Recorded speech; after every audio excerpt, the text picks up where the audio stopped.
fueling. I thought I'd chat a little bit about how I'm going about it on the bike, because it's something that has just completely changed for me pretty recently. I've changed up my whole sort of approach and strategy to fueling, and yeah, it's been quite a drastic switch in comparison to what I've been doing for years. And I think the best way to sort of start with this is to explain that, explain what I used to do.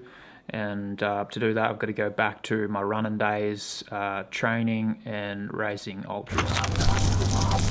So when I discovered running, I simultaneously discovered ultra running, and I decided that's what I wanted to do. I was super inexperienced. I didn't know what I was doing. Never done any kind of endurance sport before, and yeah, I had a lot to learn. I did thankfully know enough to know that I needed to fuel, and so I would just research, Google, whatever. This is back in about 2014. And everything I read back then was like eat and drink often. Ultras, they're an eating and drinking competition, that kind of thing. So I was very conscious of fueling from that, but I wasn't very scientific in the way that I approached it, as far as I didn't track how many grams of carbs an hour I took or anything like that. I believe back then sort of the guideline was about 50, 60 grams of carbs an hour. I could be wrong, but somewhere around there. And I used a combination of things like gels, Tailwind, chews like Cliff Shot Blocks, stuff like that.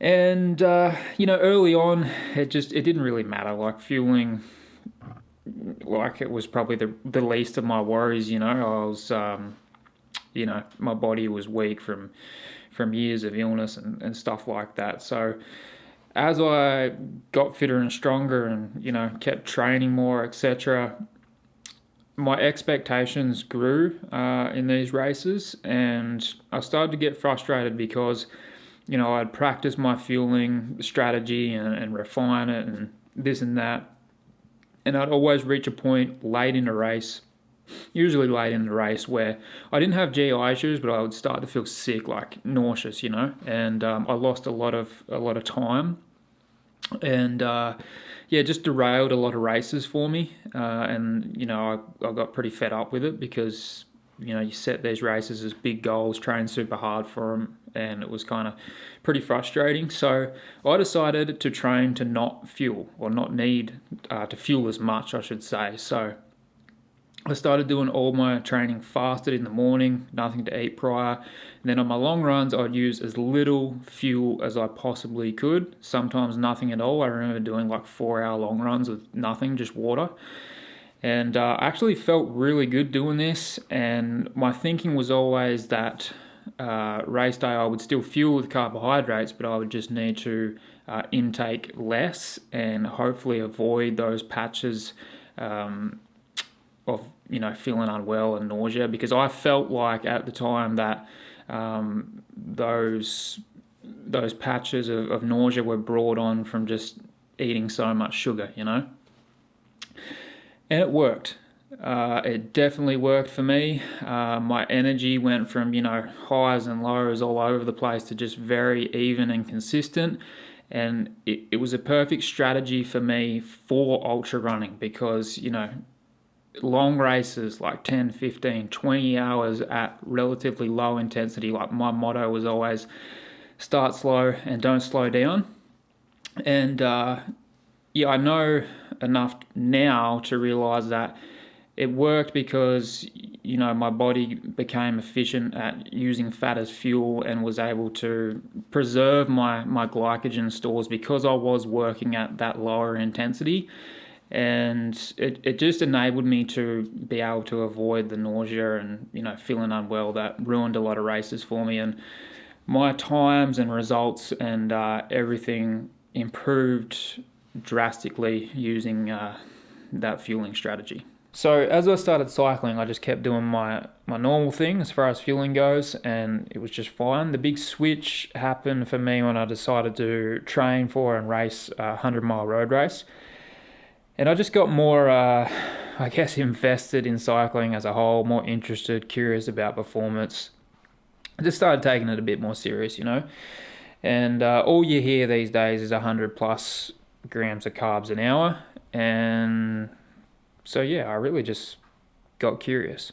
So as I trained for the 100 mile, I just slowly started increasing my intake of carbohydrates per hour every weekend. So I started at 50 on my long ride. Each weekend I just bump it up 10 grams. I worked up to 90, raced at 100, and what I noticed was really nothing too crazy. No extra watts, nothing like that. It was just basically feeling super strong and energized late into long and difficult rides pretty much. I noticed I wasn't fading at all. I'd finish these long rides still feeling super energized and like I could just smash another 2-3 hours. So that was the big difference. So having done that race now, it was a good move to make. I would have got absolutely smoked and left behind if I went into that with my old low carb approach to fueling. I really believe that. I really realized through doing that race just how different the type of cycling I'm doing is to the type of running I was doing. It's much higher intensity, just always hovering around threshold, and you're in a group. You're racing in a group and you're pretty dependent on that group to be able to do well. If you get dropped, you're kind of screwed, and you need to be able to react to changes in pace and surges and everything within that group at any given time. So it's just a completely different dynamic, and yeah, that was my findings with it basically. The other thing that I kind of discovered through this process is what I've been using for my fuel source, so that's what I'll show you next.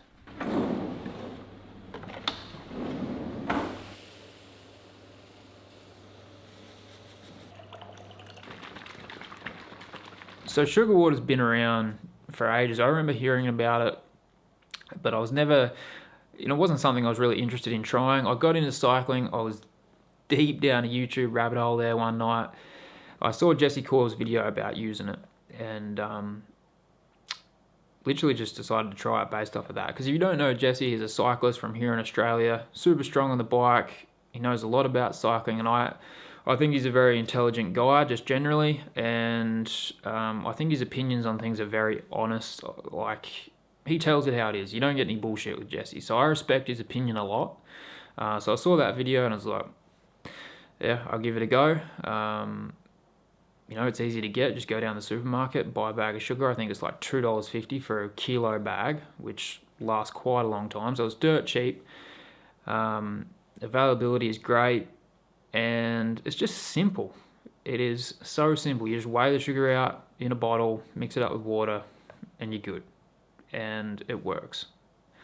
Sugar is obviously, depending on how much you dilute it, but it's sweet, but it doesn't have like a taste really. So I don't get any kind of flavor fatigue from it, which is, that's something that I really enjoy about it. If I'm doing, if I want to do like 90 to 100 grams an hour, I'll definitely use a gel per hour in conjunction with the sugar water. That's also worked well for me. I've just been using the Winners gels that you can get from Coles and Woolies. Again, available, relatively cheap. And that's it, man. That's what I've been doing. It's been working out great for me. Alright, so Saturday morning here, nice and early. I'm about to gear up and go ride. I've got 3 hours, 5 by 10 minute sweet spot intervals. So for a workout like that, I'm doing 60 grams of carbs an hour. I like to mix it all up in the one bottle. Keep plain water in my other bottle. And yeah, if I didn't have that intensity in there, I'd do 40 grams of carbs an hour, if it's just zone 2. And then for racing, I bump it up from 60 to about 90 to 100 grams an hour. And anything 2 hours and up, I'm fueling. So that's the way I'm going about it.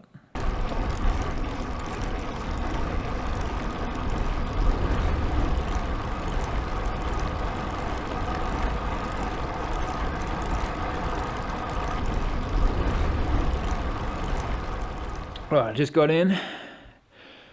Efforts are done. Felt good. Did a better power each rep, which is always nice to see. Always feels good to pace a workout well. But as far as fueling goes, I think this days like today where it really is, it's where you see the benefits. It's on the workouts, because I sort of think of it like this, like I'm going to do the efforts regardless. So I may as well try and get the absolute best out of myself. And by fueling correctly, it definitely helps that. And even the easier rides through the week, contribute to that as well, because like I don't need to really fuel 2.5 hours at zone 2. Like, as far as I would feel fine not fueling it, but by fueling it, it helps me recover quicker, and just again hitting those workouts as fresh as possible to get the most out of them. So, and as far as like just on recovery, again, like that's been a huge thing I've noticed, especially on longer rides. Not even the recovery, like how I'm feeling the next day. It's like straight after the ride. I've still got good energy. I feel like I can go about the rest of my day and do things. I'm not starving hungry as soon as I get home. I don't feel like I need to go lay on the couch and rest for a couple of hours before I do anything, So that's all the performance stuff aside, like that alone is, it's worth it just for that, as far as I'm concerned. I think that's everything I got to say about fueling, man. It's this video has ended up quite long-winded, but yeah, I tried to share as much as I could and go into as much detail as I could, and just get this video finished, to be honest with you. It's been like 95% done for like 2 months, and winter's been a grind. It really has, man. Short days, crappy weather. We've all just had the flu, so I'm stoked to get this finished, and I'm stoked that spring is just around the corner. Looking forward to some longer days, man, really, more than anything, but definitely some warm weather as well. So hope you guys are doing well, and see you soon. Peace.